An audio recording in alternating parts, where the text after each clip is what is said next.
Hello guys, I hope you are doing well. In today's video, I'm gonna show you how you can change your name and surname on Facebook. I will show this procedure with PC and with phone also, so keep watching. For that purpose, we should firstly enter our email and password for login. Let's write our login information.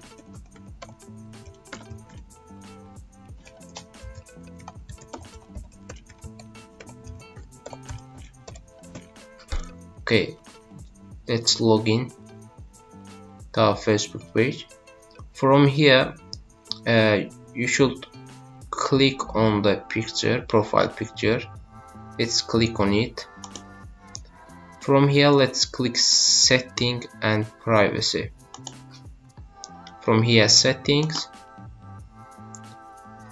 Okay, and from here, as you see on the left top bar, see more in account center, or it doesn't matter, personal details. Let's click on personal details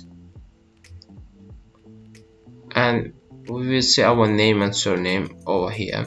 Let's click on it, and from here we can change name and surname and profile picture also. Let's click, for example, name. Let's change it. As you see, name bar and last name bar over here. For example,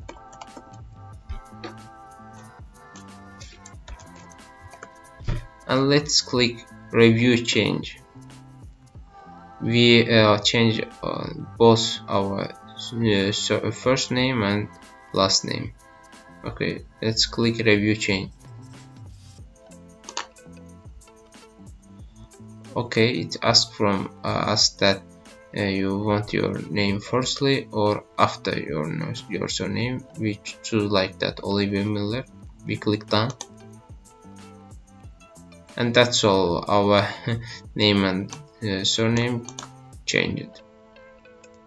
Okay, let's refresh the page.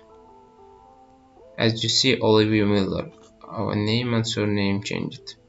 Okay, let's go to our phone screen. Yes guys, let's continue. I'm gonna show you how to change the Facebook name and username in Android devices. So let's go to our Facebook application. From here, let's click on the hamburger menu over here. From here, we should click the setting and privacy, and after that let's click setting, and from here let's click on see more in account center. Okay, let's click on profile. Let's click on profile again. You will see the name, as you see. Let's click on it. Because I have changed the name and surname a minute ago, the Facebook doesn't allow me to change the name and surname again. After 60 days I can change the name and last name, but there will be the allowance for you to change the first name and the last name. You can change it. If you click on it, you will see that it allows you to change it. Okay, that's all for today. Please don't forget to like and subscribe, because it really motivates me to create a new content for you guys.